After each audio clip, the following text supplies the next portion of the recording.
Hello guys, সবাই কেমন আছেন? আশা করি সবাই ভালো আছেন। তো আজকে পবিত্র জুমার দিন, ক্যাম্পে সব গাড়ি আজ নিশ্চুপ দাঁড়িয়ে আছে। সবাই ব্যস্ততা ভুলে গিয়ে একটু প্রশান্তি নিতে চায়। জুমার নামাজ পড়ে সময়টা পরিবার আর নিজের জন্য রাখতে চায়। চারদিকে এক অন্যরকম প্রশান্তি, যেন প্রকৃতিও আজ একটু ধীরে চলছে। কিন্তু জীবন তো সবসময় এরকম হয় না, কারো না কারো দায়িত্ব থেকেই যায়। আর সেই দায়িত্ববোধ থেকে আজকে এই ছোট্ট যাত্রা। সবাই যখন বিশ্রামে, ঠিক তখনই বেরিয়ে পড়া।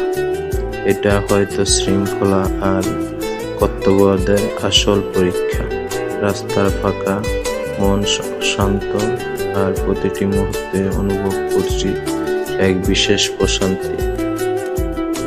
জুমার এই পবিত্র দিনে সবার জন্য রইল অনেক দোয়া আর ভালোবাসা। আল্লাহ সবাইকে সুস্থ, নিরাপদ, প্রশান্তিতে রাখুক।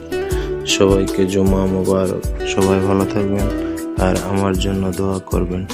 আর আমার এই ছোট্ট ভিডিওগুলো আপনাদের মাঝে কেমন লাগে আশা করি কমেন্টে জানিয়ে যাবেন। ওকে, বাই।